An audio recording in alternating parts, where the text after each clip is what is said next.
2 de los 7 imputados habían declarado ante la justicia y que habían respondido preguntas. Uno de esos es el casero de estos campos, Melgarejo, y la información que aportó este hombre llevaron al fiscal Cáceres Olivera a tomar la determinación de ampliar los rastrillajes durante el día de hoy. Apuntó a que la desaparición de Cecilia tiene que ver con el hijo y con los colaboradores de la familia y no con el matrimonio.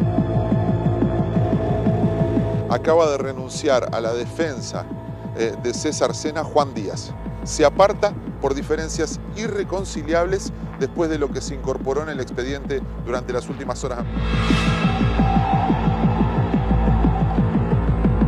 Hay mucho vínculo y mucha conmoción política por la desaparición de esta chica de 28 años.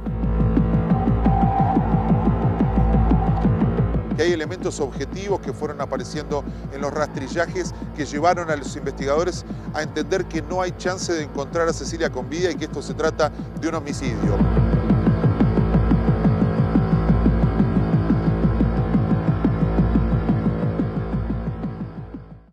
Emocionada, no pensé que iban a venir tanta gente, les agradezco que no salgan más, que no hayan más muerte, que no... Perdona a la gente que le corté la calle, perdónenme a la gente que sale de trabajar y no puede llegar a su casa, pero teníamos que salir a la calle. La bronca que tengo, la indignación, las hipótesis. Chicos, ustedes escucharon las hipótesis que hay.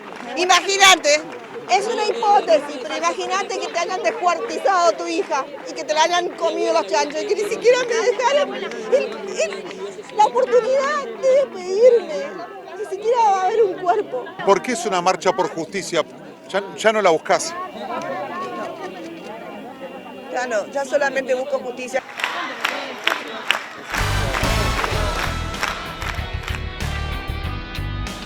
Bienvenidos amigos a otra edición de Cámara del Crimen. Hoy, como ven, Ricardo Canaletti no está, tuvo que atender cuestiones personales, pero nosotros tenemos un programa urgente. ¿Por qué? Porque nos tenemos que ocupar de manera inmediata del caso Cecilia Strisowski, la joven de 28 años asesinada el 2 de junio pasado en Resistencia, en el Chaco. ¿Por qué nos tenemos que ocupar otra vez del caso Cecilia, que nunca abandonamos? Porque hay novedades, porque hay una imagen que se dio esta semana que quizás pasó desapercibida para la mayoría de la gente, pero que nosotros pudimos captar. Lo que están viendo es un traslado de presos, pero no de cualquiera. El traslado que ustedes están viendo en el Chaco, en Resistencia, es el de los principales acusados de asesinar a Cecilia Strisowski. Estoy hablando del clan Sena, que volvió a reunirse esta semana con permiso judicial. ¿Quiénes se encontraron en prisión? César Sena, que era el marido de Cecilia, su papá, Emerenciano Sena, y su mamá, Marcela Acuña. Hasta ahora los habían mantenido separados en cárceles diferentes, pero el clan Sena le pidió a la justicia permiso para reunirse. Primero que nada, porque era el cumpleaños de César Sena, así que se juntó la familia a festejar el cumpleaños de uno de los principales acusados de matar, de descuartizar, de intentar hacer desaparecer a Cecilia Strisowski. Y no se quedaron ahí, les concedieron 3 encuentros más. Esto que nos indigna a nosotros, que los indigna a ustedes, le pega como a ninguna otra persona a quien más ha luchado para que haya justicia en el Chaco, a Gloria Romero, a la mamá de Cecilia, que justamente se tuvo que ir de su provincia, de su ciudad, porque no podía seguir viviendo en el lugar donde le hicieron esta atrocidad, esto imposible de entender para cualquier ser humano, que le mataran a su hija de esta manera. Gloria Romero se fue del Chaco, se fue a vivir al sur del país, a la Patagonia, y está en este momento muy conmovida por lo que está pasando en el Chaco, por estos beneficios que le están dando al clan Sena. Insisto, hay 7 detenidos en total por el crimen de Cecilia. Los principales, como ustedes recuerdan, son César Sena, a quien ven en pantalla junto a Cecilia, Su mamá, Marcela Acuña, ¿se acuerdan? Que era candidata en las últimas elecciones, en las PASO. Emerenciano Sena, el papá de César, el esposo de Marcela Acuña, quien también era precandidato a diputado en las últimas elecciones. Bueno, la justicia les dio la chance de volver a encontrarse, de reunirse, algo que siempre desde la investigación se vio con malos ojos. ¿Por qué? Porque el miedo era que reuniéndose ellos tres se pudieran poner de acuerdo, generar algún tipo de estrategia conjunta, generar explicaciones a lo inexplicable, poder dar un discurso unificado sobre lo que ocurrió, porque recuerden que hasta ahora ninguno de ellos ha decidido contar la verdad de lo que ocurrió, ninguno se abrió, ninguno reveló los detalles de cómo, por qué, de qué manera asesinaron a Cecilia, de cómo se organizó el plan posterior para encubrir lo que habían hecho, sus vínculos con el poder político. Bueno, todo eso está tapado. César Sena amagó varias veces con declarar ante la justicia, con contar lo que él cree es su verdad. A eso es a lo que más le temen sus padres. ¿Por qué?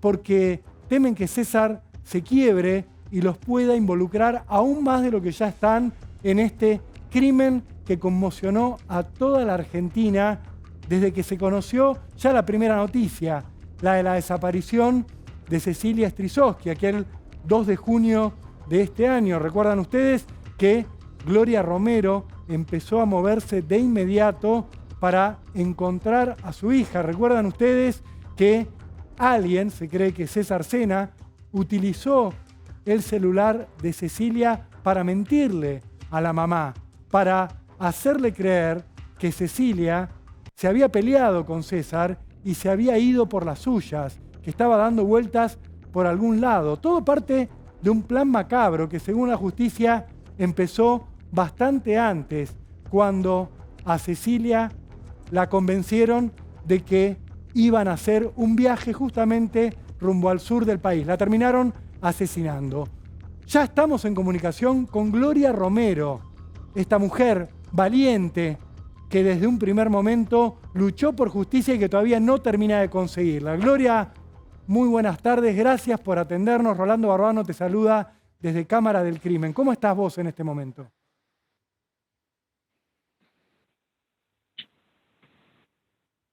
Buenas tardes. ¿Y cómo estoy? Mira, ¿cómo se llama? Mientras ellos festejan un cumpleaños, yo estoy esperando a ver si con esa cosillita que encontraron ahora pueden sacar un ADN de mi hija. Así que imagínate cómo estoy. El tema es, ¿se puede investigar? ¿Se acuerdan de la carta de Marcelina? Hace 2 meses atrás, la carta que intervinieron de Marcelina decía de que ellos tenían una jueza de garantías comprada. ¿Se acuerdan? Sí. Estaban asegurados que le iban a dar la revinculación y que lo iban a dejar, ¿cómo se llama? La domiciliaria, que no se preocupara porque ya estaba todo arreglado. Así que bueno, supongo que lo que no creíamos que era imposible, ahora es posible.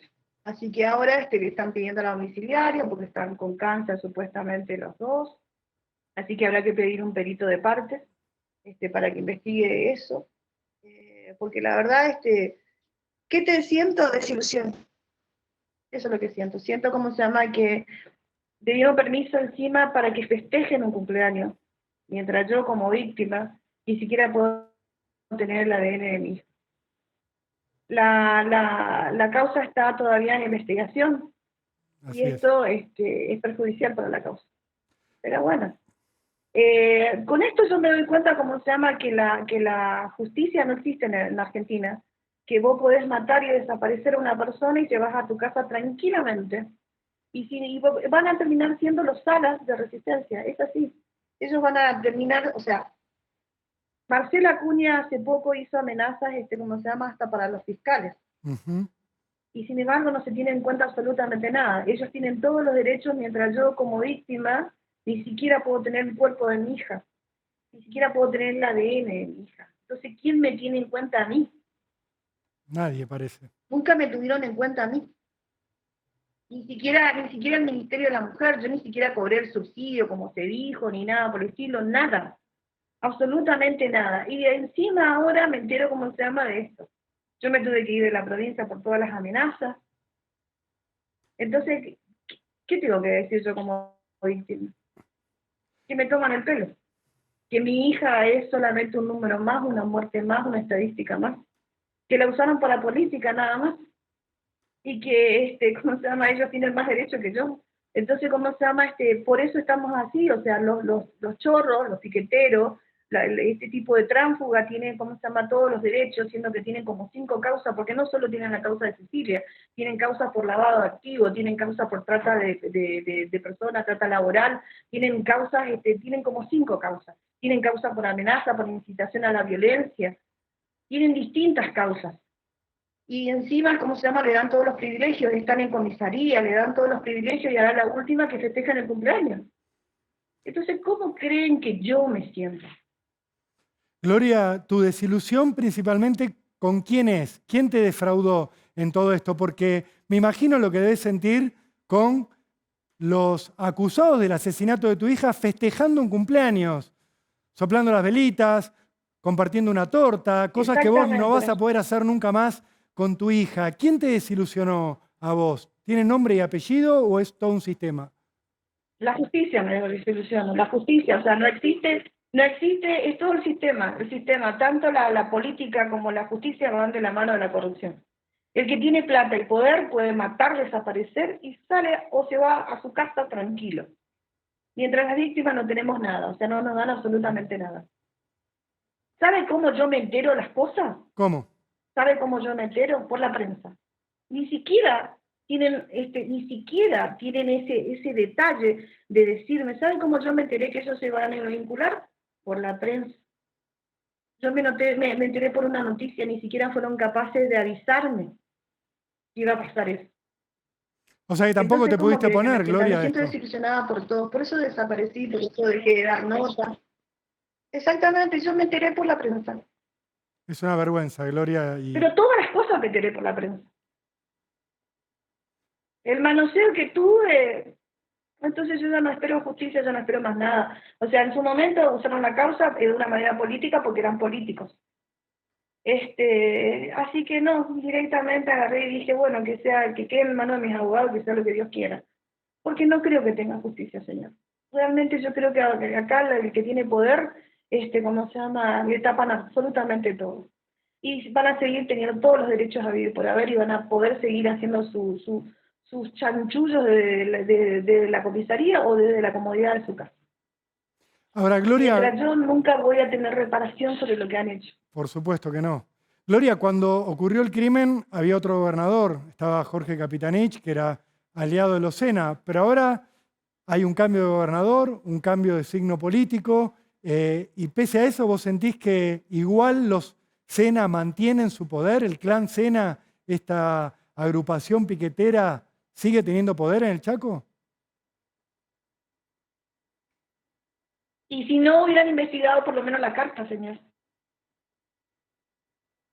Si vos tenés una carta que hace 2 meses te están diciendo que la carta está diciendo, ¿cómo se llama?, que compraron una jueza de garantía y que tienen garantizado que van a salir, que qué sé yo, que esto que el otro, y vos ni siquiera ponés en tela de juicio y simplemente haces lo que la jueza te dice, y bueno, y si quieren meterme presa y hacerme demanda, señora jueza, háganme porque ya me mataron a mi hija, así que mire, le estoy hablando a usted, señora jueza, que ni siquiera tuvo en cuenta mi dolor, haga lo que quiera, porque sabe que esa gente, usted lo que firmó fue mi sentencia de muerte, porque esa gente cuando esté libre y a mí me saquen gendarmería, yo voy a aparecer con un suicidio dudoso, o con un tiro en la cabeza. Eso es lo que voy a conseguir yo con todo esto. Mientras, ¿cómo se llama?, Esbero consiguió ganar en el Chaco, yo lo que voy a conseguir es un tiro en la cabeza. Entonces sí me siento una gran desilusión con los políticos, con la justicia, con esta yegua que fue capaz de firmar una cosa así siendo mujer. Y si quiere, agarre y demándeme, o si quiere, métame presa, porque total, si me mete presa, señora jueza, después otra jueza va a firmar para que me vaya a mi casa. Gloria, vos, ¿por qué te fuiste de Resistencia? Recién hablabas de que sufriste amenazas. Imagino Por que amenazas, no. Contanos, por favor. hacia mi hija. amenazaron a mi hija, ¿cómo se llama? A la Sí, hermana de Cecilia. fueron varias amenazas hacia mi hija y bueno, las últimas fueron directamente hacia mí. Incluso había amenazas abiertas directamente hasta en Instagram, directamente. Así que son recontra violentos, o sea, ustedes ya vieron, me atacaron a mí, me golpearon a mí, atacaron a Patricia Bullrich cuando se fue a querer entrar eso es un estado paralelo, o sea, ellos hacen lo que se les da la gana. O sea, Pero, nosotros las víctimas lo tenemos bien. pero Gloria, eso no se interrumpió. Uno imaginaba que con la asunción del gobernador Esdero iba a cambiar. ¿Sabes lo que siento? Siento lo mismo que sentí el 5 de junio. Siento que me la sacaron de nuevo. Siento que no me ayudaron. Siento que me desampararon. Siento que esa jueza de mierda no tuvo en cuenta que ni siquiera tengo un cuerpo, que no tengo un ADN, que ni siquiera me pueden decir dónde está mi hija. Y le dio permiso para un cumpleaños. Un cumpleaños es más importante que un cuerpo, señor. Y la puta madre, usted no tiene hijos. Discúlpenme. No, te entendemos, Tengo que Gloria. cortar. Te entendemos y es lógica tu catarsis y tu enojo y lo compartimos. Sabemos que es muy difícil tu día a día. Encima ya no estás más en tu casa. Te tuviste que ir a vivir al sur. Aclaramos que nadie revela dónde está Gloria por Perdí seguridad. mi casa, perdí mi hija, perdí mi casa, mi hija perdió su residencia, perdí mis cosas que tuve que malvender, perdí los perros de mi hija que eran como mi nieto, perdí mis gatos, perdí mi vida. Y usted le da para que festeje un cumpleaños, usted le da para que me está tomando el pelo, señora. Y no me importa que me meta presa. Gloria, ¿en este momento vos tenés custodia? ¿Te Perdóname. está cuidando alguien? Porque realmente es preocupante. Yo tengo custodia de gendarmería, sí. Te acompañan y estás en un lugar no revelado por tu seguridad, ¿verdad? Sí. Ahora, Tengo custodia 24 horas. bien, esperemos que la justicia te mantenga eso, que el gobernador te mantenga eso, porque es lo mínimo que le pueden garantizar Vamos a toda la ver si sociedad. ahora otra jueza o la señora jueza no se le ocurre que me tiene que sacar gendarmería porque es caro para ella. Gloria, y la idea de que se viene un juicio oral, un juicio por jurados contra los 7 acusados, contra el clan Sena por el crimen de tu hija, ¿te da algo de alivio, te da alguna esperanza de que haya justicia o estás tan desilusionada que ni siquiera eso? No, creo que antes del juicio le van a dar la libertad o le van a dar la domiciliaria. Yo ya no tengo esperanza en nada. ¿Sabe qué? La familia Vasconcelos, una familia, como se llama, que hace 8 años, aunque ahora están como se llama, en huelga de hambre, siguen pidiendo justicia. Y así es la justicia en nuestro país. ¿Entienden? La víctima no tiene derechos. Lo que tienen derecho son los presos, son los delincuentes. O sea, prácticamente le pagan para ir a matar, hasta sueldo le dan. ¿Qué más quieren darle? Porque ya no le ponen un spa. Entonces, ¿quién carajo va a arrepentirse de lo que hace si encima lo premian? ¿Saben qué? No me extrañaría hasta que le den un subsidio millonario después o que le den una indemnización estatal. No me extrañaría, porque acá el que tiene chanchullo político, el que tiene entongue político, se hace millonario. Y la gente que labura, lo único que hace es pagar impuestos. Claro, Gloria, pero todos esperábamos que a partir del crimen de tu hija hubiera un antes y un después, que esto cambiara, que por lo menos la realidad del Chaco, con el poder de este clan, quedara disminuido, que cambiara la situación. Y vos nos decís que todo es igual y que esta gente la realidad sigue del teniendo Chaco influencia. salió. ¿Quién no sale a defender ¿cómo se llama? A Emerenciano? ¿Quién sale todos los jueves a pedir la libertad que ahora se va a Colombia? Tito López. ¿Quién? El tipo, ¿cómo se llama? Que hace un mes atrás al hijo lo agarraron ¿cómo se llama? Con droga en la casa y con un arsenal de armas. Esa persona es el que la sale a defender, el mismo que tiene otra fundación igual que la de Merenciano. Todas las fundaciones son iguales, son para lavado de dinero. Él mismo lo dice en un video, en el ¿cómo se llama? La página de Cecilia, Sí. que yo tengo, están todos los videos de él hablando, diciendo, vos no sabés en qué lugar estás metido, en la mafia que estás metido, todo ¿cómo se llama? Los ministros de Capitanit, lavan dinero a través de la fundación. Él mismo lo dice. Acá vos podés tener 3 empleos, o sos narcos, o sos piqueteros, o sos policía. Ese es el tipo que todos los jueves va y marcha. ¿Y quién tiene la culpa de que pase esto? La misma gente que no se levanta, que no hace absolutamente nada y que los dejan hacer. Porque Resistencia somos mucho más.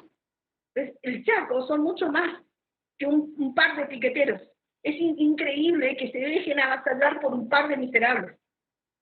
Entiendo. Y Gloria, vos estabas hablando de la jueza que le concedió este beneficio al clan Sena, la posibilidad de reunirse, de juntarse a festejar el cumpleaños de César Sena y luego tener 3 encuentros más que todavía no ocurrieron, que van a ir sucediéndose a lo largo de las próximas semanas. Es la jueza Mercedes Pereira. ¿Vos pudiste hablar con ella? ¿Tus abogados hicieron algún planteo ante esta jueza? Soy un espectador más, señor, de lo que pasó con mi hija. La ley Justina y la ley, hay tantas leyes que no se cumplieron conmigo, señor. Lo único que hicieron fue arruinarme la vida. Y lo único que hicieron fue difamarme. Lo único que salieron a decir es, le pagaron, le pagaron, le pagaron. Si a mí me hubieran pagado y tuviera plata, me iría de este puto país. Gloria, es lo único que yo recibí. Daños nada más. Estamos teniendo problemas en la comunicación. Gloria, lo último que te pregunto y que te pido desde acá es, ¿qué mensaje le querés dar a otras víctimas en vista de todo lo que sufriste vos hasta acá, en vista de que tu caso fue muy mediático, que se expuso por todo el país, que conmocionó a la Argentina entera? Vos como víctima, ¿qué sentís y qué le recomendás a otros que nos están viendo y que quizás sufrieron una pérdida similar? ¿Qué siento? Que el Ministerio de la Mujer me forrió. Vamos a pasar por ahí. El Ministerio de la Mujer me forrió. Que la justicia en Argentina no existe. Que todo es un entongue y que todo es un arreglo. O sea, que si el que tiene entongue político y ni siquiera te molestes directamente. Es más, no entiendo para qué van a hacer un juicio haciéndole un gasto al Estado. ¿Por qué directamente no lo mandan a la casa si van a hacer todo un circo para hacer exactamente lo mismo? Así que directamente mándenlo a su casa ya y evítele el gasto al Estado, que lo pagamos todos, señores. Vamos, denle nomás ya a la domiciliaria si total esto van a hacer los nuevos Sana del Chaco. Así que van a manejar todos sus chanchullos. En los políticos no hay un mazo para collar un marisco. Y tanto la política como la justicia van de manos de la corrupción. Y yo, si fuera heredero, hubiera investigado por lo menos la carta de Marcelina, pero no lo hacen. Es más, la gente de Esdero salió a decir, sabiendo, porque todo el Chaco sabe que Esdero ganó por la causa Cecilia, ¿cómo se llama? Salieron a negarlo y a decir que yo me había colgado de Esdero. Pero bueno, hasta eso recibí, hasta la agresión de la gente de Esdero. Así que yo no creo en Esdero. Así de simple. Capitanit, un corrupto. Y Esdero, igual. Gloria, muchísimas gracias por este contacto con Cámara del Crimen. Nos solidarizamos con vos. Sabemos que todo nuestro público está de tu lado, la sociedad está de tu lado. Te mandamos todo nuestro apoyo y te prometemos que vamos a seguir con todas las alternativas de este caso y mostrando lo que están haciendo. Mostrando lo que está haciendo la jueza Mercedes Pereira y mostrándote a vos que estás exiliada en tu propio país, te tuviste que ir a vivir a otra provincia y con custodia 24 horas, mientras los que mataron a tu hija, por lo menos los que están señalados por eso, festejan. En mi propio país, en época de democracia, se puede desaparecer personas. En mi propio país aparecen personas. Una vergüenza, Gloria, y un dolor enorme para todos. Te abrazamos desde acá. Y después atacaban a los militares, Dios, pero vamos a ver. Terrible, doloroso, lastima mucho lo que está ocurriendo en el Chaco con los que están acusados de matar ni más ni menos que a Cecilia Strisowski, el caso que más conmovió a la Argentina en el último año y les diría en muchísimo tiempo. Dejamos de mirar por un momento al Chaco y enseguida nos encontramos con que los acusados empiezan a tener beneficios. Lo habían avisado, tal como dijo Gloria, la mamá de Cecilia, habían interceptado los investigadores una carta donde los colaboradores del clan Sena decían: quédense tranquilos, que vamos a tener beneficios, que vamos a poder ir a prisión domiciliaria. Bueno, tan lejos no estaban de la realidad con ese mensaje. Gloria dijo: esto va a ocurrir, y terminó ocurriendo.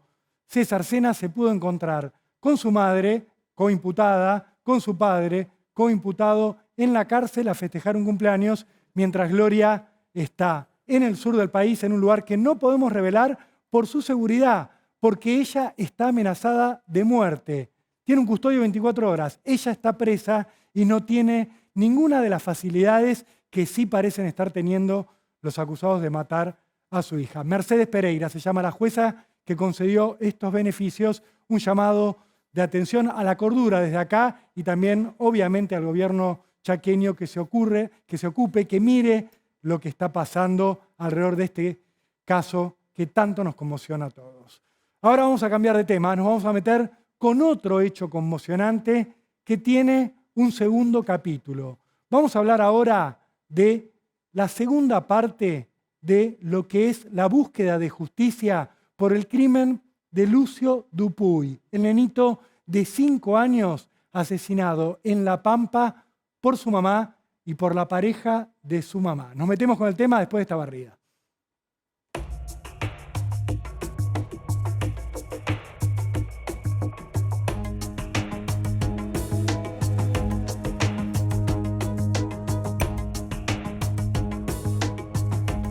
Esperemos que dé el resultado a los jueces.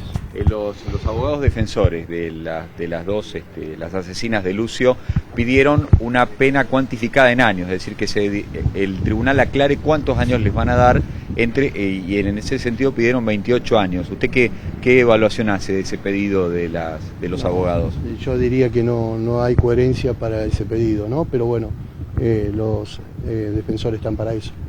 Esperemos que no sea así. Sí. ¿Piensa que se está haciendo justicia con el caso de Lucio, para el papá, para ustedes? Después del mediodía te lo respondo. ¿Cómo pasaron estos últimos días, Ramón? Interminables. Son muy interminables, son días con mucho sufrimiento, con días con muchas ansias, que llegue hasta el mediodía. Y aparte ustedes van a pedir, usted lo ha dicho, por lo menos que sean separadas, más allá de la pena que reciban, que además sean separadas. Deberían ser separadas el día 1, que lo estamos pidiendo. Tendrían que haber sido separadas, pero no, aún siguen de ocasiones. Sí. Hubo algunas versiones que señalaban que fueron golpeadas en la cárcel donde están en San Luis. Yo no tengo esa información, y me han dicho que es estrategia de los defensores para no traerlas aquí al juicio. ¿Piensa que deberían estar presentes? Por supuesto que sí, por supuesto que sí, por supuesto que sí, es lo que corresponde. Si ellos cometieron ese delito, que lo tienen que afrontar en la cara de recibir la sentencia. ¿Usted lo toma como una falta de respeto que no estén acá? Lo tomo como una burla.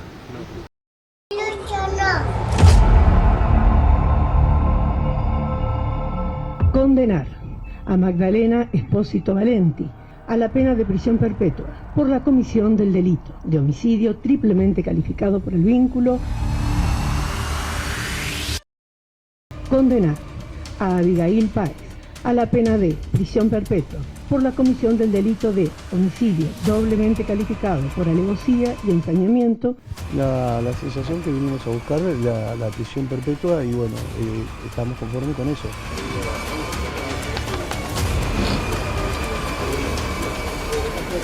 No me voy conforme con que no se le haya puesto el agravante que solicitó Mario de odio de género.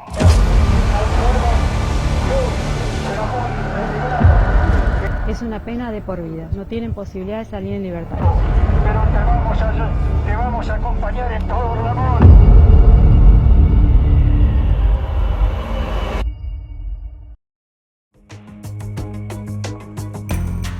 A Lucio Dupuy lo llevaron casi muerto el 26 de noviembre de 2021 a una salita de primeros auxilios en Santa Rosa. Lo llevó Abigail Páez, la pareja de su mamá, que inventó otra vez las mismas excusas que venían inventando junto a la mamá del nene, a Magdalena Espósito Valenti, cada vez que lo llevaban a recibir atención médica, que se cayó, que se golpeó jugando, que tuvo un accidente. La realidad es que el último año en la vida de ese chiquito que ustedes están viendo en pantalla, Lucio Dupuy, fue un auténtico infierno. La justicia dio por probado en un juicio oral que a Lucio Dupuy lo violaron, abusaron sexualmente de él reiteradas veces y que luego lo mataron a golpes y a patadas dentro de su casa. ¿Quién es? Su mamá, Magdalena Espósito Valenti, y la pareja, Abigail Páez. Las están viendo en pantalla. Las dos están condenadas hoy a prisión perpetua, pero claro, quedaron muchas dudas y muchas preguntas sobre cómo fue que Lucio Dupuy llegó a las manos de esta pareja sin que nadie intercediera, sin que nadie prestara un poco de atención a lo que ocurría adentro de esa casa. Y cuando empezamos a desandar la historia, nos encontramos que Lucio no siempre vivió con su mamá. ¿Por qué? Porque su mamá, Magdalena, estaba casada con el papá de Lucio, se fueron a vivir en un momento dado a la provincia de Buenos Aires, donde el papá de Lucio tenía trabajo, luego se separaron. ¿Y qué hizo Magdalena? Se llevó al nene de regreso a La Pampa. Pero en un momento dado, Magdalena decidió que no podía hacerse más cargo de Lucio. Decidió que tenían que criarlos otros. El papá de Lucio estaba trabajando en la provincia de Buenos Aires. ¿Y qué decidió Magdalena? Se lo entregó a la familia paterna que vivía también en La Pampa. Ya dijo, bueno, no lo voy a tener más y se los doy a ellos. ¿A quiénes? Al tío de Lucio, a la tía paterna de Lucio, a los abuelos de Lucio, y se los dejo a ellos, en General Pico, que el nene viva con ellos. Y ahí Lucio empezó a tener una vida más o menos normal. Empezó a ir al jardín, empezó a tener una contención con su tía, que lo trataba como si fuera un hijo, con sus primos, con sus abuelos. Lucio empezó a crecer con cierta normalidad. ¿Pero qué pasó? En medio de la pandemia, en 2020, Magdalena Espósito Valenti, la mamá de Lucio, decidió que quería llevarse otra vez a Lucio con ella. Lo había abandonado, más de un año lo había dejado con la familia paterna, con los tíos, con los abuelos. Pero un día decidió que quería volver con el nene. Obviamente, los tíos, los abuelos, no estaban muy tranquilos con esta situación porque sabían que ya lo había abandonado una vez, sabían que podía volver a ocurrir, y en un primer momento le dijeron no, que Lucio siga viviendo con nosotros. ¿Qué hizo Magdalena? Los empezó a denunciar con falsedades una y otra vez. Llamaba a la policía, decía que no lo dejaban ver al nene, decía que lo maltrataban, y fue a la justicia. Y le dijo a la justicia, quiero que me reintegren a mi hijo, quiero que me devuelvan a Lucio. Un año antes del asesinato del nene. Ella fue ante una jueza de familia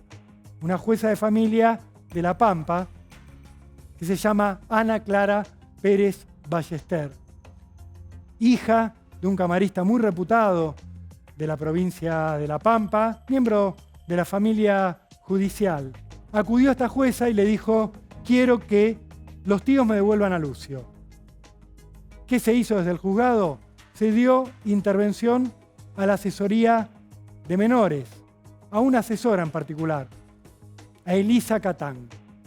Esta dio el visto bueno, dijo sí, no hay ningún problema, que el nene vuelva con la mamá, que se vaya a vivir a Santa Rosa junto a su madre. La jueza no hizo mucho más por averiguar lo que ocurría.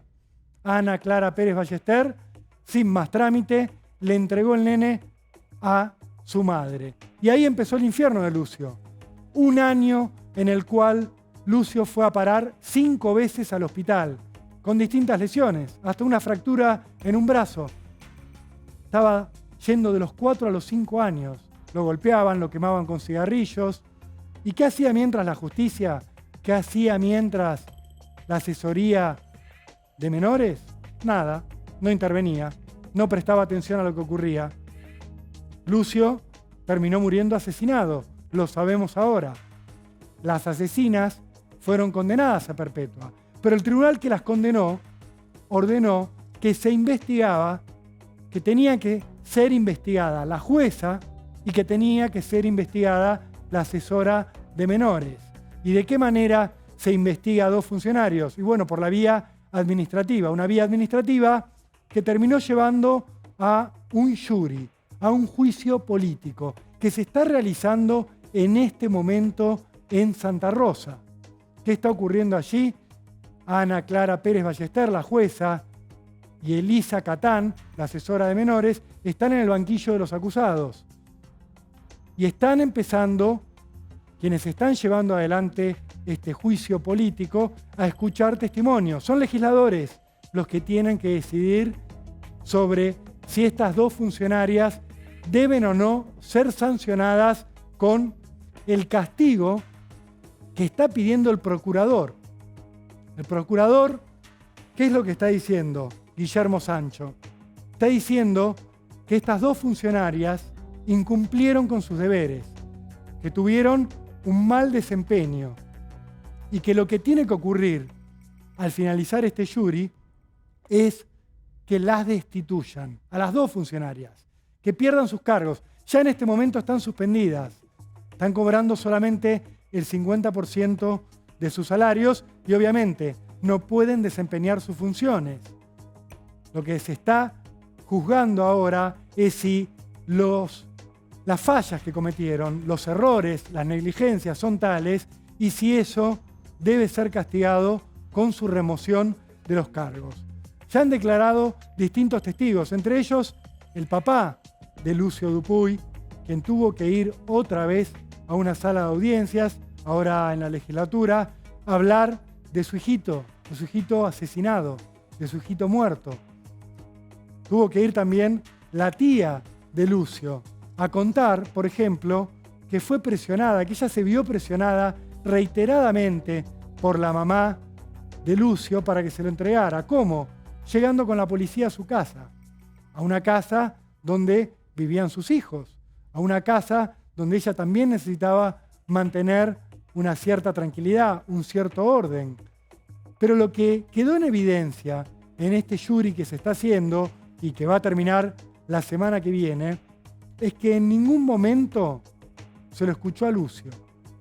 En ningún momento estas funcionarias se tomaron el trabajo de llevar a Lucio a una cámara Gesell, por ejemplo, a que hablara con una terapeuta y a que esta profesional lo escuchara, a que el nene pudiera contar cómo era su vida con sus tíos, con sus abuelos, y que contara qué sentía ante la idea, ante la posibilidad de volver con su madre. Por supuesto, esto no es obligatorio para la jueza, pero es una posibilidad que da la ley. La ley le da la chance de escuchar al nene. También le da la chance de escuchar a terapeutas que hagan algún tipo de estudio socioambiental. Le da la posibilidad de consultar a especialistas para ver en qué ambiente va a vivir el nene al cual está sacando de un hogar y llevándolo al otro. Lo que se está diciendo en este jury es que nada de eso ocurrió. Vamos a pasar un poco en limpio con unas placas, que es lo que ha ocurrido hasta aquí en la historia de Lucio, que está obviamente judicializada, porque esto terminó con un asesinato. El 2 de julio, la jueza que están viendo en pantalla, Ana Clara Pérez Ballester, le entregó la custodia a la tía, porque la madre lo que decía era que no estaba en condiciones económicas de mantenerlo. 2 de julio de 2019. Ahora la jueza está siendo señalada por, después de haber tomado la decisión de reintegrar al nene a la madre que lo había abandonado, no haber escuchado la opinión del nene, no citar ni recabar la opinión del padre y de la madre, ¿sí? De escuchar al papá de Lucio, a ver qué tenía para decir, no darle intervención a la Dirección General de Niñez, archivar la causa y que la tutela no fuera controlada. ¿Qué podría haber hecho la jueza y no hizo? Haber enviado a algún asistente social, algún asesor de menores, quizás la que está ahora en el banquillo de los acusados, a visitar el hogar donde vivía Lucio con su mamá y con la pareja de su mamá. Porque si lo hubiera hecho, se hubiera dado cuenta de que Lucio sufría maltratos, de que a Lucio le pegaban, que a Lucio lo sacaban al patio y lo dejaban ahí abandonado. Esto se ha revelado, se ha ventilado en el juicio penal que se abrió por el crimen del nene, y nada de esto se controló. En el proceso, lo que se está reviendo es que el 4 de noviembre de 2020, la jueza Ana Clara Pérez Ballester homologó el acuerdo entre la tía, que ya no quería saber más nada, con Magdalena Espósito Valenti, la mamá de Lucio, y se lo entregó a la madre, dejando sin efecto la tutela que hasta entonces había tenido la tía. Por todo esto es que hoy en La Pampa se está haciendo un jury. La decisión se va a conocer seguramente el 22 de diciembre. Esa es la fecha pautada para que sepamos qué suerte correrán la jueza y la asesora de menores que pusieron a Lucio en las manos de sus asesinas. Bien, amigos, es el momento de cambiar de tema, de irnos a repasar un caso histórico. Ustedes saben que tenemos una sección aquí en Cámara del Crimen donde nos metemos con historias que ocurrieron tiempo atrás y que muchas veces han quedado en el olvido. Hoy les voy a hablar del asesino de la tormenta. Por supuesto, el espacio es este y la música es la que ya empieza a sonar. La música de Creedence, que tanto le gusta a Canaletti. Hoy la historia, por supuesto, la voy a contar yo solo, no está Richard, tampoco está Miguel Paradiso, que se ha tomado unos días de vacaciones, siempre él nos muestra lo que no podemos ver, y aquí tendría mucho para dibujar y mucho para mostrarnos, porque esta historia de la que vamos a hablar ahora tiene que ver con un misterio que se desarrolló en la localidad de Saladillo, en el interior de la provincia de Buenos Aires, a 180 kilómetros de esta capital. Una historia que se desarrolló en el año 1995.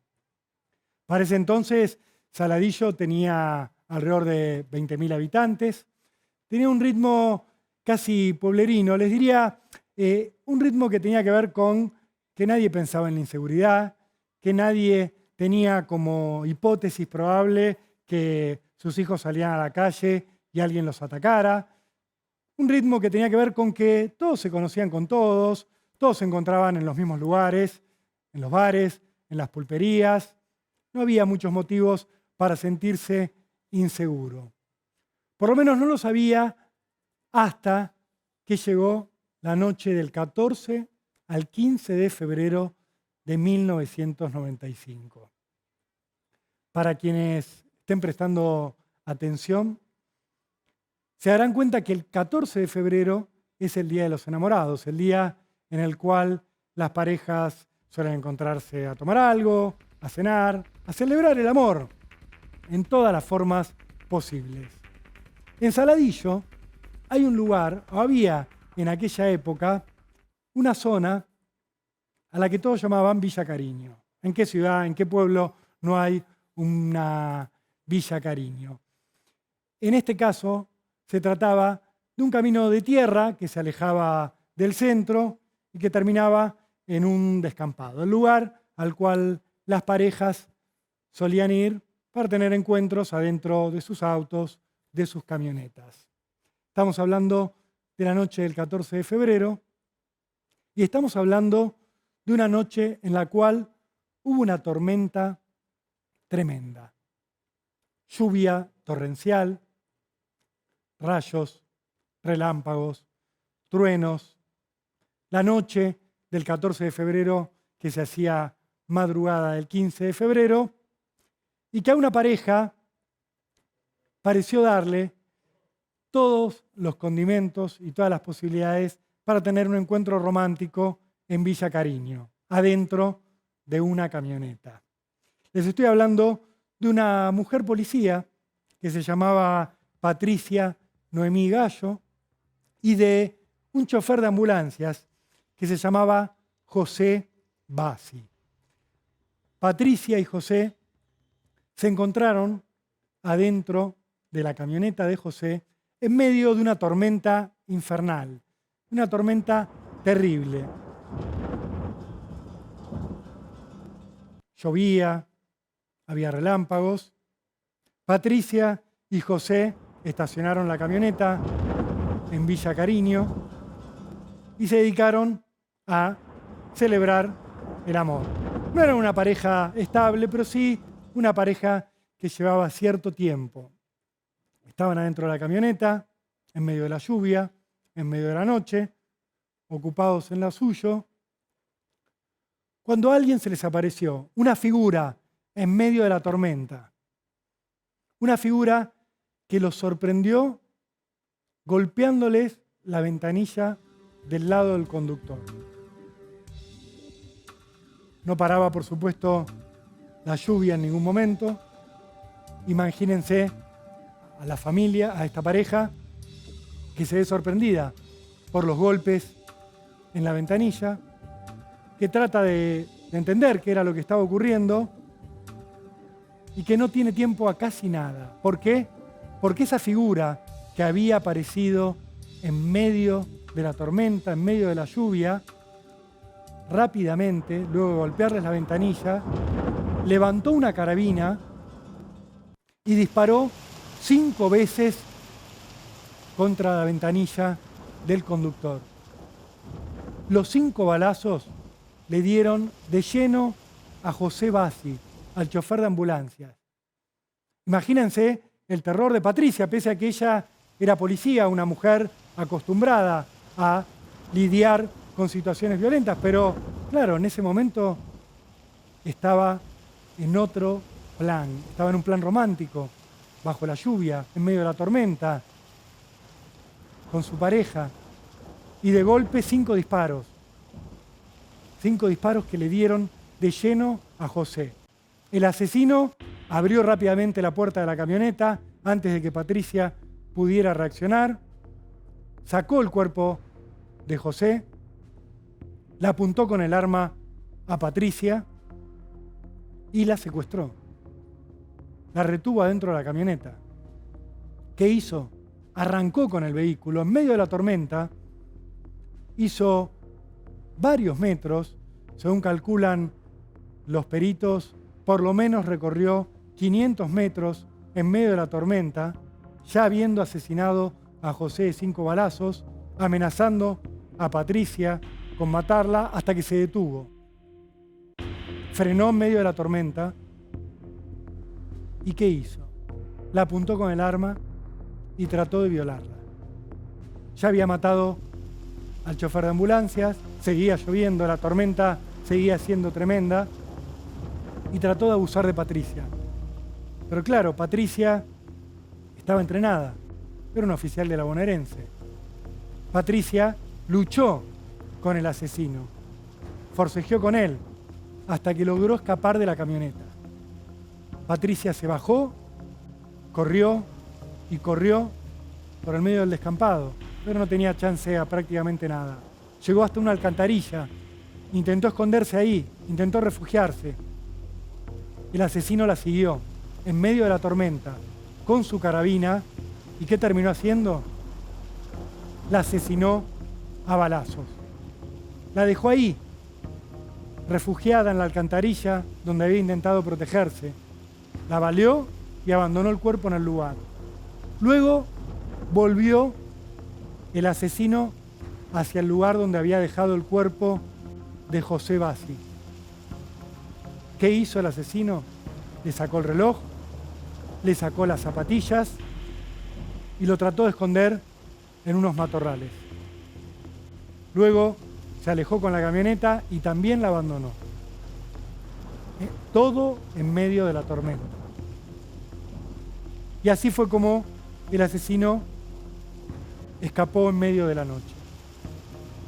Llegó el día siguiente, obviamente la tormenta terminó y la policía, que ya estaba advertida de que Patricia no aparecía por ningún lado, de que se había ido a la noche a encontrar con alguien y no había vuelto, salió a buscarla. Era una camarada, era una compañera. La terminó encontrando en la alcantarilla a donde el asesino de la tormenta la había dejado tirada. Por supuesto, lo que siguió fue una búsqueda aún más profunda, porque pronto los policías se enteraron de que su compañera aquella noche estaba junto al chofer de ambulancias. Lo buscaron por la zona y terminaron encontrando el cadáver de José Bassi. No tenía las zapatillas, no tenía el reloj, le faltaban algunos otros efectos personales. Obviamente descubrieron que se trataba de un doble asesinato. Saladillo se conmocionó con la noticia. Amaneció en shock. 2 asesinatos en medio de la tormenta, en un lugar donde nunca pasaba nada violento. La policía empezó a investigar, la justicia empezó a investigar y rápidamente, quizás para tranquilizar a la gente de Saladillo, pero también guiados por el hecho de que a José le habían robado el reloj y las zapatillas, lo que se dijo públicamente fue que se había tratado de un robo, que esta pareja había ido a Villa Cariño, que los habían sorprendido para robarles, que la mujer policía se había resistido, que la habían matado y que el ladrón los había terminado matando a los dos para robar el reloj y las zapatillas.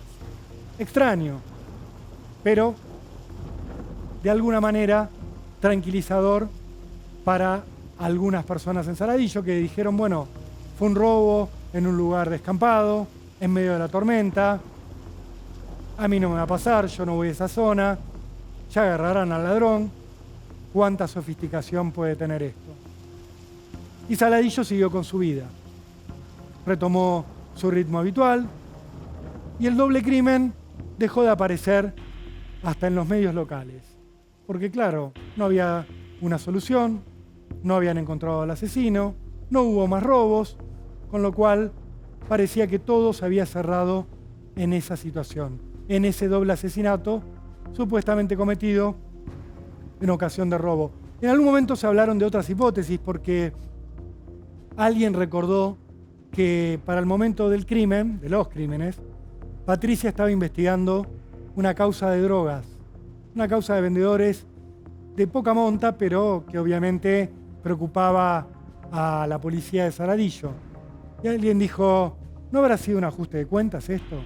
¿No la habrán ido a matar a ella para silenciarla?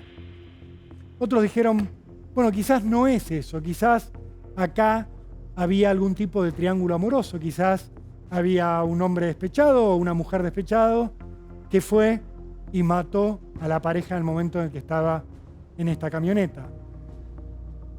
Nada terminaba de cerrar, nada terminaba de conducir a alguna pista certera sobre él o la asesina. Lo único que se sabía era que había habido un doble asesinato en medio de la tormenta y que había habido un robo. Por eso, de alguna manera, todo quedó en esta hipótesis, el doble homicidio en ocasión de robo. Pasaron las semanas, pasaron los meses, hasta que llegó el 14 de julio de 1995.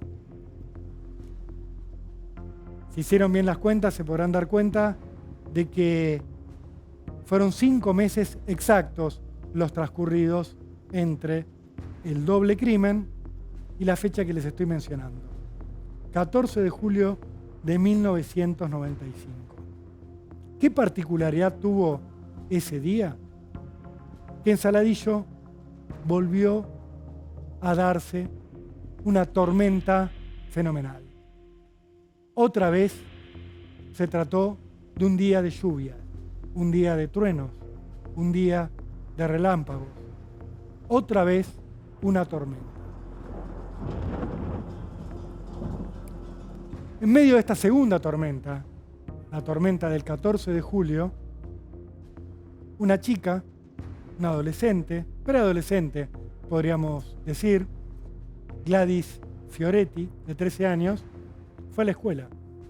Era un día de semana, no había gran preocupación en Saladillo pese a este doble homicidio. Muchos ya lo habían pasado al terreno de los recuerdos que no se quieren volver a visitar. Y Gladys fue al colegio como todos los días, pese a la tormenta, pese a la lluvia. Gladys se movía siempre en su bicicleta. La sorprendió la tormenta cuando salía de la escuela. Pero no fue lo único que la sorprendió, porque Gladys Fioretti nunca regresó a su casa. En ese día que se hizo noche de tormenta, la familia de Gladys empezó a ver con preocupación cómo pasaban las horas, como en medio de ese cielo que se había oscurecido de repente por la tormenta, esta chiquita de 13 años no regresaba en el horario habitual, el horario de la salida de la escuela. Preguntaron si había ido con normalidad, les dijeron que sí, alguien les dijo sí, la vimos salir a Gladys, pero nadie sabía dónde estaba. Obviamente la familia de la nena fue a la policía e hizo la denuncia. Mi hija desapareció. En medio de esta tormenta, preguntaron en la comisaría, sí. ¿Pero que ella fue a la escuela igual? Sí, bueno, no sabíamos que iba a encontrarse con esta tormenta en el horario de salida. Ella fue igual, como todos los días, pero nunca volvió. Gladys desapareció. La policía se alarmó. Otra vez un hecho misterioso en medio de la tormenta. Salieron a buscarla a Gladys, por todos lados. Obviamente la policía fue a su casa, habló con los padres, habló con los amigos de la familia, habló con los vecinos, empezó a moverse por la zona hasta que se encontró con lo que nunca hubieran querido encontrar. En un descampado, cerca del Automóvil Club de Saladillo, la policía terminó encontrando a Gladys. Gladys había sido atacada sexualmente y Gladys, en medio de la tormenta, había sido asesinada. Alguien, en medio de la tormenta, la había secuestrado, la había llevado al descampado, la había violado y la había matado de una puñalada en el corazón. Imagínense la conmoción no solo en Saladillo, sino a nivel nacional, porque esto se convirtió en una noticia que recorrió todo el país. Y se empezó a hablar del asesino de la tormenta. ¿Por qué? Porque un doble crimen, un día de lluvia, un día de tormenta, luego el crimen de esta nena, en un lugar donde no había asesinatos habitualmente, el asesino de la tormenta. ¿Quién es el asesino de la tormenta? ¿Quién pudo haber cometido estos 3 crímenes? La policía empezó a investigar. Habló con sus informantes, habló con los que siempre les acercaban información, habló con los amigos de la familia de Gladys y así llegaron hasta una familia amiga a la familia de Gladys, la familia de Miguel Alberto Govia, ese hombre que ustedes están viendo detrás mío. Miguel Alberto Govia estaba casado, según dicen en Saladillo, tenía 5 hijas, no todas reconocidas, y tenía una particularidad. Había puesto una pulpería. En esa pulpería solían parar todos los policías de Saladillo. La frecuentaban. ¿Por qué? Porque él era muy amigable, daba buena charla, los escuchaba, y también cuando ellos salían a hacer algún procedimiento en el cual necesitaban un testigo, se ofrecía a acompañar a los policías y a declarar como testigo, a validar lo que hacían los policías. Lo trataban como un par, prácticamente, a Miguel Alberto Govia, porque además les invitaba una copa cuando iban a la pulpería, a veces les daba de comer gratis, una pulpería que se ha ido ampliando, que estaba muy cerca de Villa Cariño y que también estaba cerca de la casa de Gladys. La policía comenzó a investigarlo, a este hombre, primero interrogándolo como testigo por un dato en particular. La familia de Gladys, repasando lo que había ocurrido entre la desaparición y el hallazgo del cadáver de su hija, le contó a la policía sobre todas las personas que habían ido a la casa a hablar, a preguntar, a ofrecer ayuda. Y el papá de Gladys recordó que entre ellos estaba Miguel Alberto Govia, que era conocido, que había estado en la casa mientras Gladys estaba desaparecida, que había hecho algunas preguntas extrañas, que había preguntado si había aparecido, cuando todavía no estaba del todo claro qué había pasado con la nena. Se había mostrado extraño. Los policías fueron a la casa de Govia y hablaron con la mujer de Govia.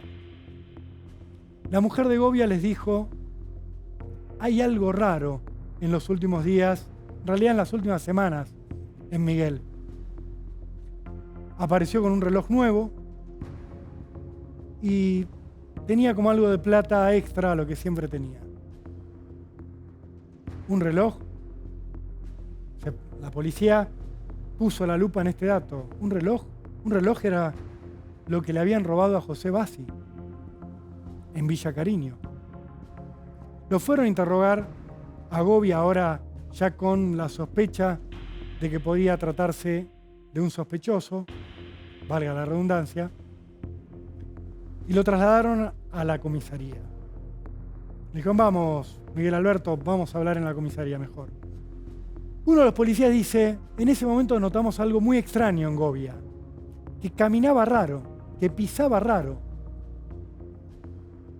Lo miraron y tenía unas zapatillas que parecían ser muy pequeñas, como que le costaba caminar con normalidad. Alguno pensó: a José Bassi, el hombre asesinado en Villa Cariño, le habían robado las zapatillas y el reloj. Lo llevaron a Govia a la comisaría, lo llevaron a hablar con el comisario, y ahí, ante las primeras preguntas de la policía, Govia dijo: fui yo. Todos se miraron. Estaban buscando al asesino de la tormenta, al que había matado a una pareja, al que había matado a la nena. Y Govia les dijo: sí, fui yo. Denme un arma que me quiero matar. ¿Cómo? Sí, me quiero suicidar. Fui yo. Fue un impulso que no pude frenar. ¿Cómo un impulso que no pudo frenar? Y Govia dijo: yo era una persona normal hasta que un día me caí de un caballo. Me golpeé la cabeza. Y a partir de entonces mi personalidad cambió. Yo ya no tuve paz. Tuve dolores tremendos y me cambió la forma de ser. Empecé a drogarme, a automedicarme para bancarme ese dolor. Empecé a tomar alcohol, pero en un momento dado ya nada me podía frenar lo que sentía. ¿Y qué sentía?, le preguntaron. Sentía ganas de matar. Cuando había tormenta, sentía la necesidad de matar. Y por eso salí a matar. Y eso me alivió. Fui y maté a esa pareja en Villa Cariño. Y me calmé un poco. Pero después volvió todo esto. Este sufrimiento, este dolor que yo siento, esta locura que me agarra. Y hubo otra tormenta y yo tuve que salir a matar otra vez. Eso era lo que Govia les planteaba a los policías en la comisaría. Les confesaba que él era el asesino de la tormenta. Veamos ahora una nota de aquella época con uno de los policías que entrevistó a Govia en aquellas horas cruciales. Y bueno, y ahí es donde confiesa, me pide que le dé la pistola para pegarse un tiro. Insistimos dónde está la chica, la urgencia nuestra era por si por ahí podía estar herida todavía. Entonces se la maté. Él acá declara de que la había violado, de que la chica le había dicho que le iba a contar a los padres. Entonces, antes que me descubriera, le aplicó una puñalada a la altura del corazón. Esa era parte de la revelación que le hacía a un comisario Govia.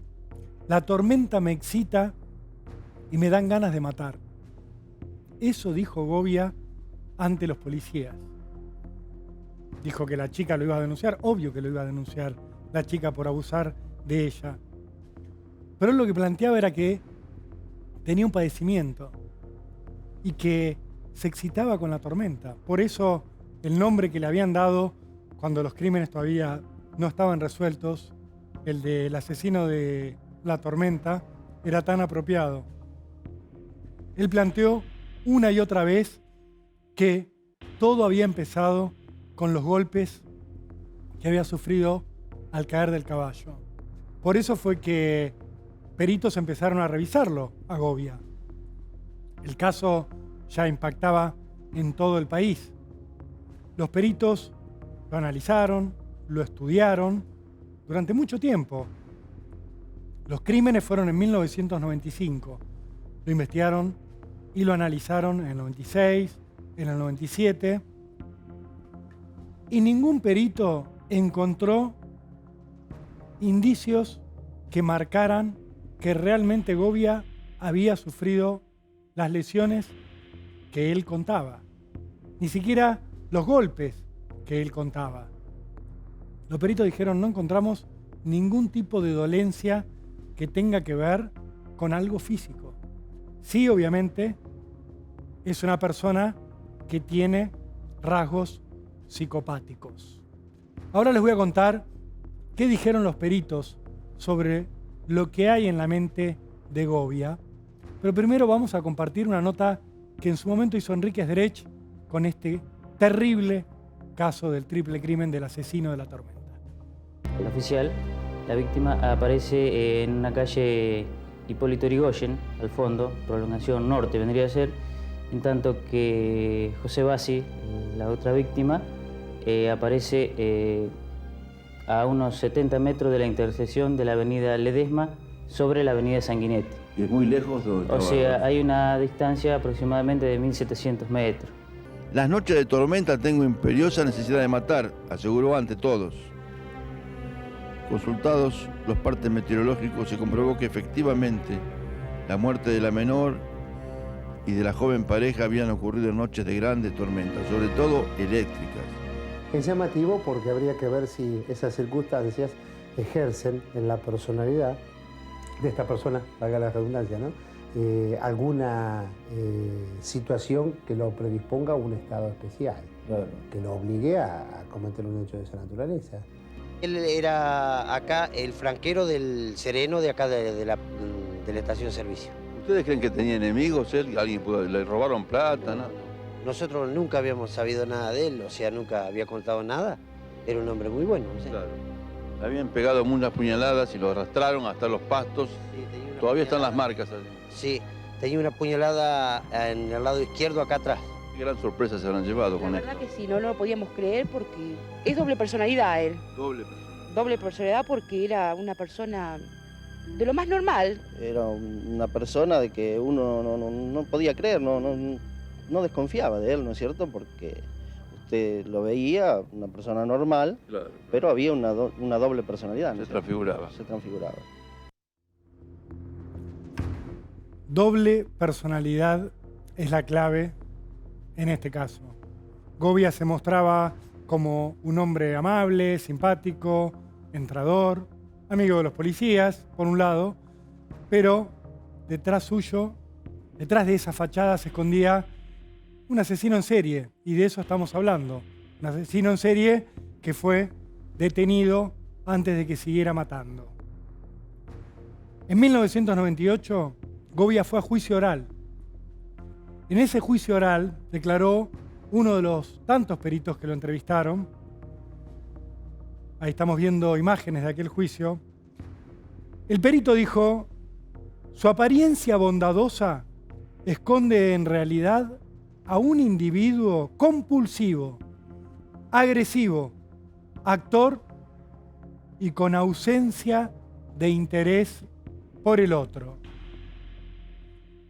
un auténtico psicópata.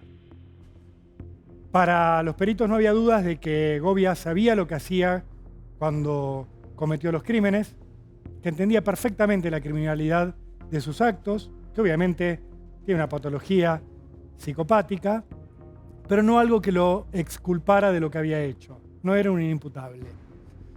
Por eso fue que en abril de 1998 la justicia lo condenó a Govia a la pena de prisión perpetua por un triple asesinato, por 3 crímenes. 2 cometidos al mismo tiempo, el de la nena 5 meses más tarde. Escuchemos el momento de la lectura del veredicto contra Govia y luego les voy a contar cómo siguió esta historia. ¿Qué pena pidió para Govia, doctor? Bueno, pedí la pena que corresponde al homicidio calificado, 86º, que es prisión perpetua, porque así lo dispone el Código. ¿Por qué cree usted que mató Govia? Para asegurar el resultado de su delito, para lograr el fin, su objetivo. ¿Por qué la mató a la chica? Porque la niña que era su amante, porque había tenido relaciones con ella y la chica le dijo que le iba a avisar a su papá porque tenía sus disidencias. Y claro, tenía la prueba ahí. Le hacían un hisopado y se sabe que el semen de él es una prueba decisiva. ¿Y por qué lo mató a los que estaban haciendo el amor en la Villa Cariño? Y pues para matar al muchacho porque era un impedimento objetivamente, un impedimento objetivo para tener relaciones con la chica y para robar. Por todo ello, el tribunal, por unanimidad, resuelve condenar a Miguel Alberto Govia como autor responsable de los delitos de homicidio simple, imponiéndole la pena de reclusión perpetua, accesorias legales y costas. Te vas a morir, te vas a morir.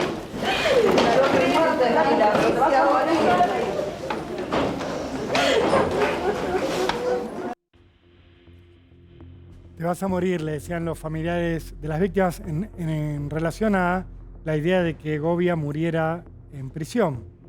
Claro, le habían dado perpetua por 3 crímenes.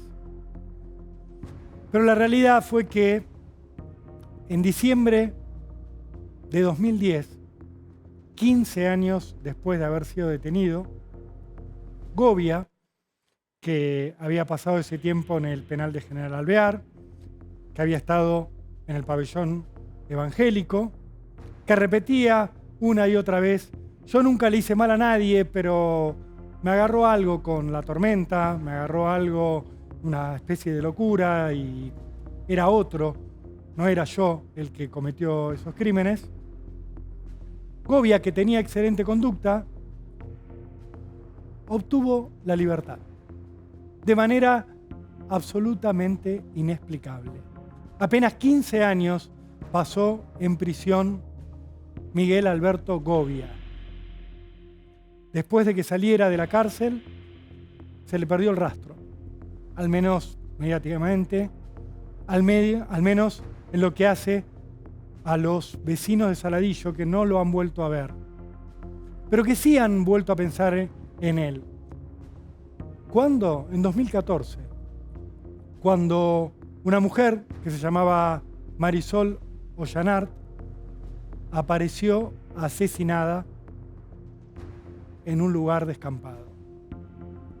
No había habido una tormenta el día del crimen de Marisol y realmente al día de hoy este crimen, que sigue impune, tiene otras hipótesis, pero cuando ocurrió muchos pensaron en Govia.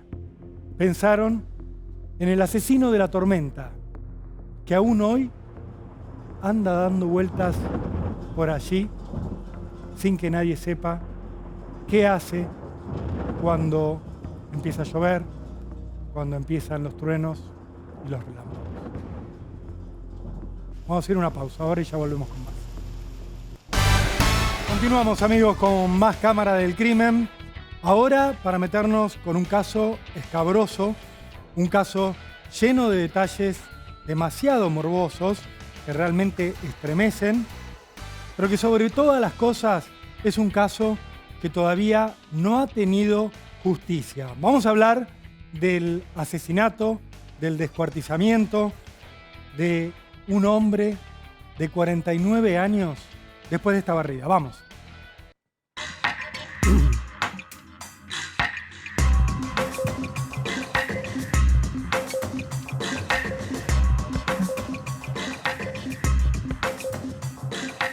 Ariel Vera tenía 49 años, era un hombre que trabajó durante mucho tiempo en una de las empresas más famosas de las que producen galletitas en nuestro país, tenía un buen empleo, vivía en Derqui, en el partido de Pilar, junto a su familia, a su esposa, Mónica, de 43 años, a su hijo mayor, Jonathan, de 25, y a su hijo menor, Alex, de 21. La relación en la familia, según cuentan en la zona de Derqui, siempre tuvo conflictos que veían los vecinos, conflictos que salían puertas para afuera porque había discusiones, porque había peleas, porque había situaciones bastante violentas. Pero según cuentan los investigadores de este caso, todo empezó a tomar otro cariz cuando Ariel Vera empezó a tener problemas de conducta, problemas psicológicos, problemas que lo llevaron a perder su trabajo en esta empresa que producía galletitas. A partir de entonces, Ariel empezó a pasar gran parte de su día, por no decir el día entero, dentro de su casa, con su esposa y con sus 2 hijos. Él vivía de una pensión que tenía y mantenía a la familia, pero también su hijo mayor trabajaba en un gimnasio, daba clases de taekwondo y aportaba lo suyo para mantener a esta vivienda. ¿Qué ocurrió con Ariel y por qué estamos hablando ahora de este hombre? Porque Ariel Vera, el 24 de agosto de este año, desapareció. Desapareció del barrio. Un día dejó de salir a la calle, dejó de ir a hacer compras al kiosco de la zona, ya nadie lo volvió a ver. Y en la casa nadie pareció notarlo, en la casa donde vivía Ariel. Todos siguieron su vida como si nada hubiera ocurrido. Pero claro, Ariel tenía otros familiares, tenía un hermano, tenía una cuñada, que al ver que pasaban los días y Ariel no daba señales de vida, no respondía a los llamados telefónicos, no estaba en su vivienda, empezaron a preguntar. Y lo primero que hicieron fue hablar con los hijos de Ariel. Le preguntaron, el hermano de Ariel le preguntó al hijo mayor, che, ¿dónde está tu viejo que no contesta, que no aparece? Y el hijo le dijo, no, papá se peleó con mamá, se hizo un bolso y se fue. Pero ¿cómo? Una pelea tan grave, él que no le gustaba irse nunca de su casa, que estaba con algunos problemas, que estaba medicado. ¿Cómo se fue de un día para otro? Sí, se pelearon, una discusión y bueno, y se fue de casa. Obviamente, el hermano de Ariel pensó que algo raro ocurría, pero intentó creer en esta primera versión, siguió intentando contactarse con su hermano, pero no lo logró. ¿Y qué hizo? Pasados apenas unos días del 24 de agosto, terminó yendo a la comisaría y presentó una denuncia como corresponde. Una denuncia por averiguación de paradero, para que la policía buscara a Ariel. Pasaron los días, Ariel no aparecía por ningún lado. La policía empezó a tomarse cada vez más en serio esta denuncia. Ustedes saben que a veces a la policía le cuesta moverse cuando alguien denuncia la desaparición de una persona, pero los días se convirtieron en semanas. Y la investigación empezó a tener la necesidad de dar una respuesta sobre qué había ocurrido con este hombre. Los investigadores se pusieron a trabajar en serio y se encontraron con que Ariel estaba sacando plata de su cuenta, de donde él cobraba su pensión, con su tarjeta de débito. Entonces dijeron, bueno, este hombre anda por algún lado, está yendo a los cajeros automáticos y retira dinero, saca plata de su cuenta. ¿Qué hicieron entonces? Pidieron las filmaciones de las cámaras de seguridad de los cajeros automáticos, a donde les indicaban los registros bancarios que se habían hecho las extracciones de plata. Miraron esas filmaciones y el que sacaba plata no era Ariel. El que sacaba plata era Jonathan, el hijo mayor de Ariel, según creen los investigadores. Él habría ido a los cajeros automáticos con la tarjeta de su padre y habría retirado dinero, no una, sino varias veces. Con esto, ya la justicia empezó a pensar en la posibilidad de que Ariel no estuviera desaparecido vagando por allí, sino empezaron a pensar que estaban ante la posibilidad de un asesinato. ¿Qué se hizo entonces? Un allanamiento en la casa de Derqui, donde vivía Ariel, donde vivía su esposa, donde vivían sus 2 hijos y donde vivían sus 5 perros. Entraron al lugar los investigadores, revisaron la casa, no encontraron nada, ningún rastro de Ariel. Ahí decidieron profundizar un poco la investigación porque empezaron a pensar que quizás había ocurrido algún hecho violento. No se olviden de que él estaba desaparecido desde el 24 de agosto y para este entonces ya habían pasado 2 meses. Estamos en el 27 de octubre. La policía ya no tenía más respuestas para dar, la investigación ocular de la casa no daba ningún resultado y decidieron desde la bonaerense convocar a la división Canes, a los perros que buscan rastros humanos. Llevaron los perros a esta casa de Derqui a que husmeara por la casa. No dieron ninguna señal de que había algún rastro de algún hecho violento. Así que lo que hicieron, ahí están viendo la casa donde vivía Ariel con su familia, fue llevar perros de los que buscan otra cosa, perros que buscan cadáveres. Los perros recorrieron la vivienda, no encontraron nada, no dieron ningún positivo, y entonces la policía llevó los perros hacia una construcción que está en la parte trasera de ese lote que ustedes están viendo, que también pertenece a la familia Vera. Una habitación construida separada del resto de la casa. La policía fue con los perros, abrieron la puerta y se encontraron con botellas de plástico de una gaseosa, todas de la misma gaseosa. La habitación del piso al techo llena de botellas de plástico vacías de esta gaseosa, todas de la misma marca, todas del mismo tamaño. ¿Qué hizo la policía? Sacó todas las botellas. Dijeron acá, por ahí están escondiendo algo. Sacaron todas las botellas. Pusieron, una vez que estuvo vacío la habitación, ahí están viendo las botellas, vaciaron la habitación, sacaron todas esas botellas que ustedes están viendo en pantalla